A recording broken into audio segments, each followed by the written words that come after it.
Louvado seja nosso Senhor Jesus Cristo.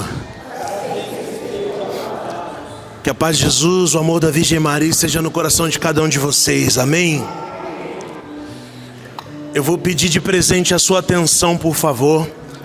Eu sei que talvez você ainda esteja movido pelo que estava acontecendo, mas o meu pedido com caridade para você, que você se sente, respire fundo e tente manter a atenção para que nós não percamos aquilo que o Senhor está construindo aqui entre nós.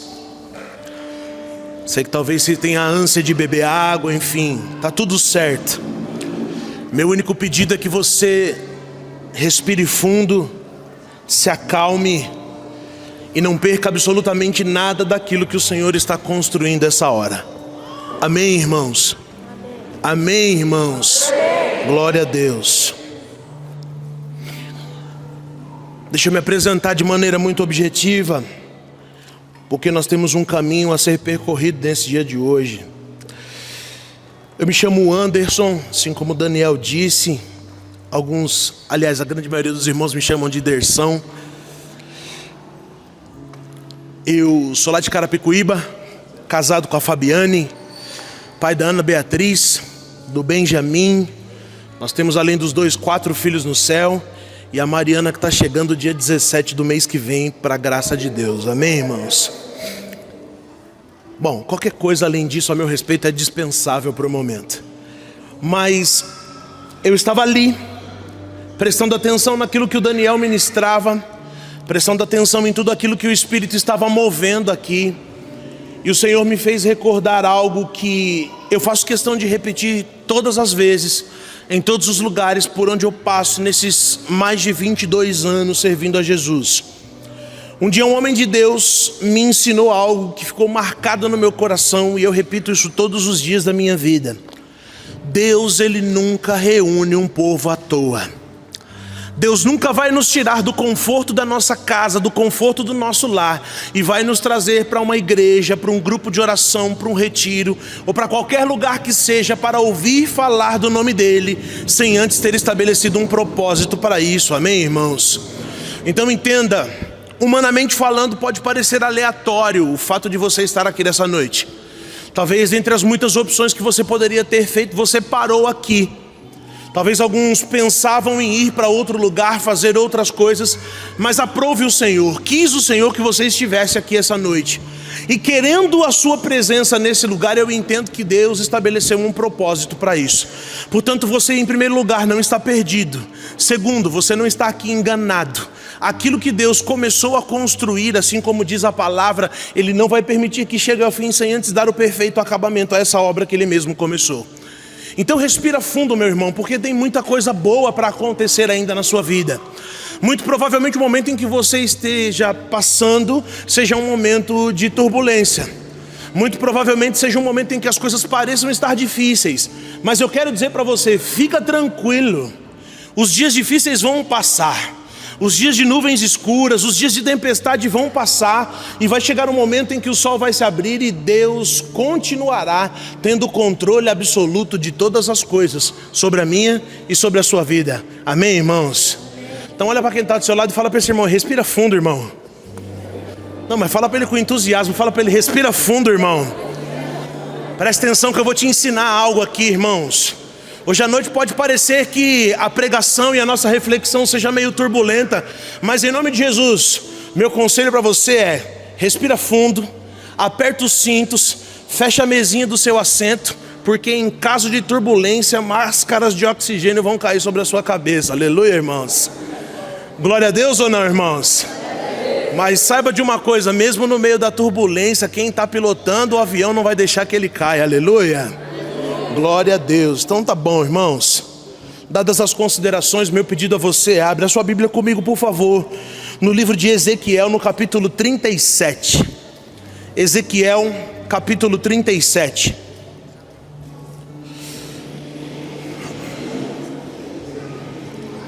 Como eu costumo dizer sempre que venho aqui, sempre que estou com os irmãos da Missão Jovem Sarados Parada Inglesa, hoje nós estamos em família, amém, irmãos? Então não tem protocolo, nós vamos falar o que precisa ser dito, nós vamos ouvir aquilo que nos é necessário, e a gente vai entender aquilo que Deus quer fazer conosco essa noite, amém? Amém ou não? Ezequiel capítulo 37, versículo a partir do 1, porque nós estamos começando, e aí eu digo nós porque eu me sinto parte disso, amém, irmãos? Nós estamos começando uma nova série a respeito dos ossos secos aqui, e eu louvo a Deus porque Deus tem uma revelação para nós aqui essa noite. Ezequiel capítulo 37, versículo a partir do 1, quem achou diga achei. Quem não achou diga não achei.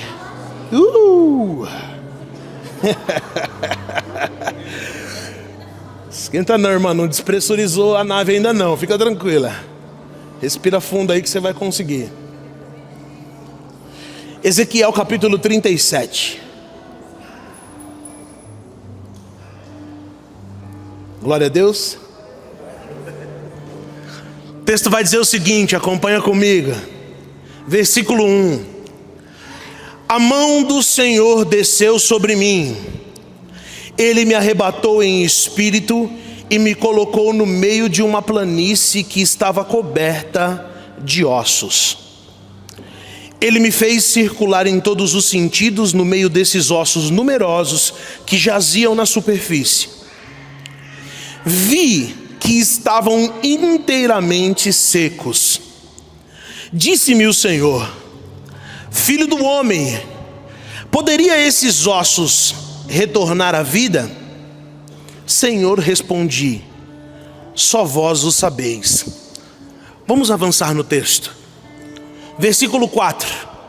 Ele disse-me então: profere um oráculo sobre esses ossos. Você vai dar um salto comigo lá para o versículo 9, por favor. Versículo 9 vai dizer o seguinte: profetiza ao Espírito, disse-me o Senhor. Profetiza, filho do homem. Dirige-te ao Espírito. Eis o que diz o Senhor. Vem, Espírito dos quatro cantos do céu, sopra sobre esses mortos para que revivam. Proferi o oráculo que ele me havia dito, e daí a pouco o Espírito penetrou neles. Retornando à vida, eles se levantaram sobre seus pés, um grande e imenso exército. Versículo 11.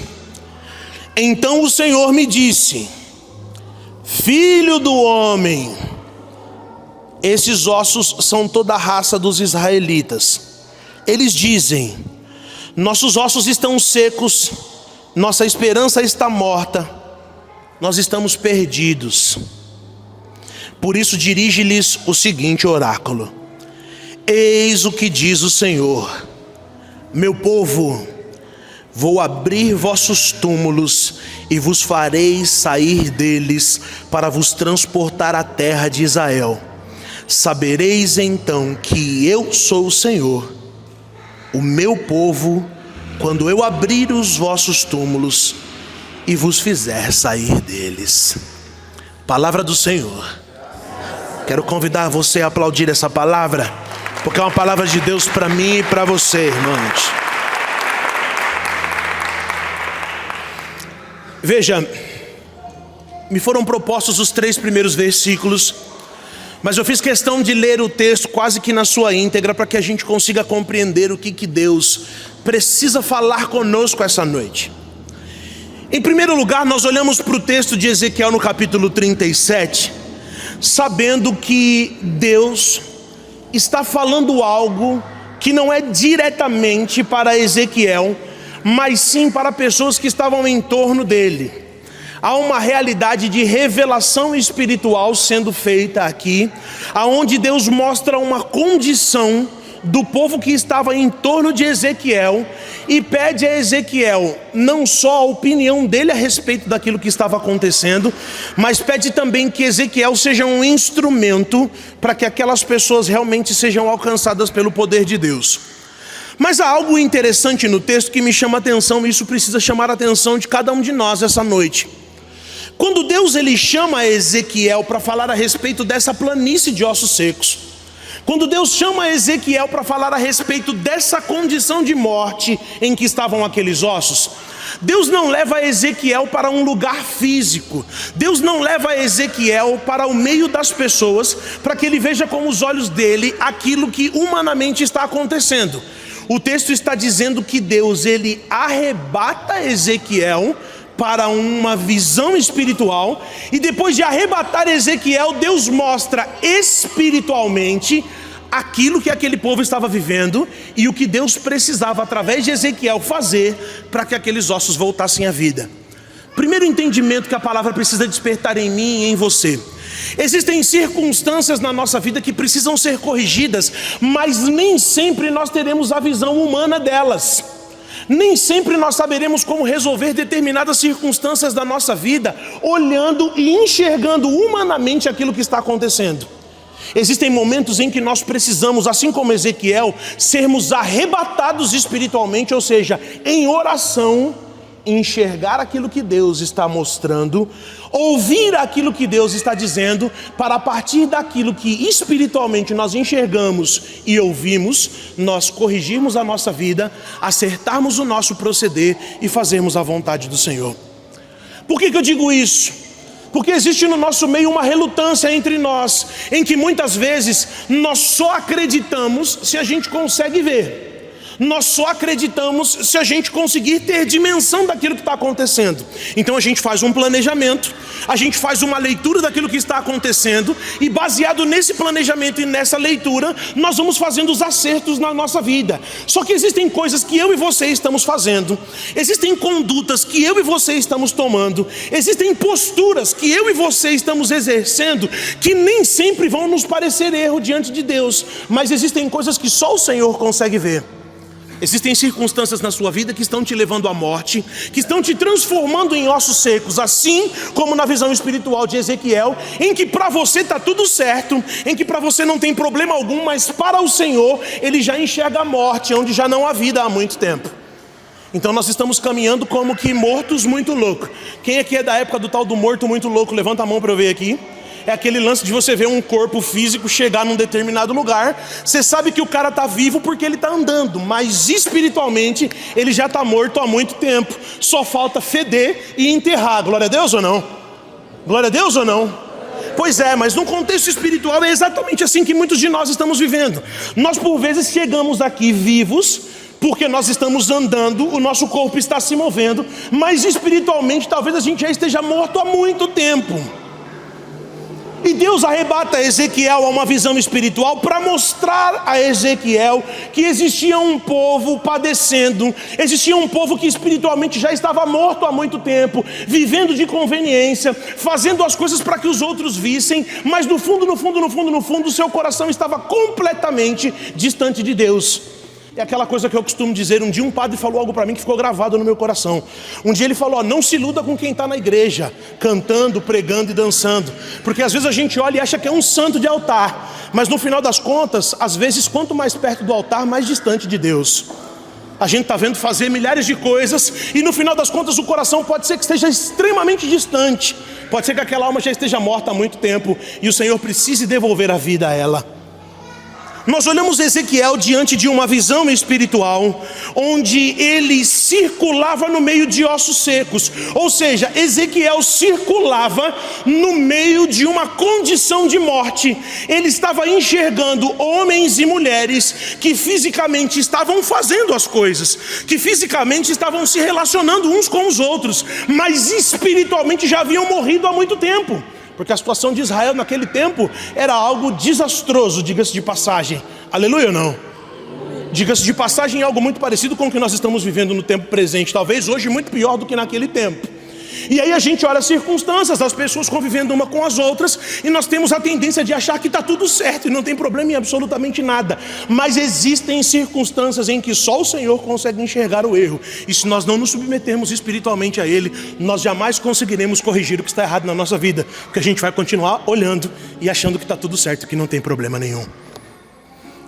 Ezequiel é levado nessa visão espiritual, e aqui existe um diálogo entre ele e o Senhor que me deixa constrangido, mas ao mesmo tempo eu percebo que Ezequiel era astuto.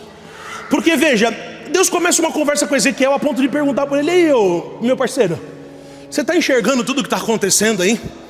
Você está vendo esses ossos todos secos? Você está vendo essa condição de morte? Me diz uma coisa, baseado no seu conhecimento, baseado naquilo que você consegue fazer de leitura do que está acontecendo, existe alguma possibilidade desses ossos todos, dessa condição de morte que você está enxergando, voltar à vida de alguma maneira? Olha a pergunta que o Senhor faz para Ezequiel, gente.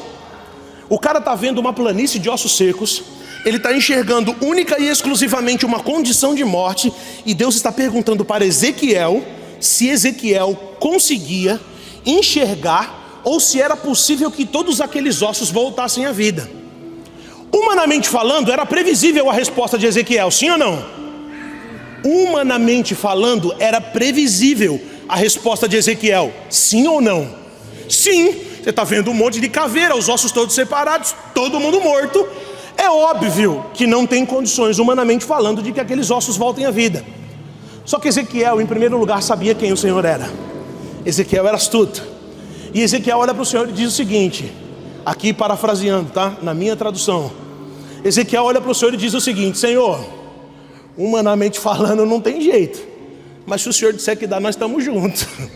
Se o Senhor disser que dá, nós estamos juntos. Eu vou lá e faço aquilo que tem que fazer. Não sei se colar osso por osso, não sei se sair juntando tudo, mas se o Senhor disser que dá, a gente faz junto. Por que eu quero dar ênfase? Estou dando ênfase nesse contexto, nesse diálogo entre Ezequiel e o Senhor, porque aqui existe uma chave importantíssima para trazer esperança para o meu e para o seu coração hoje.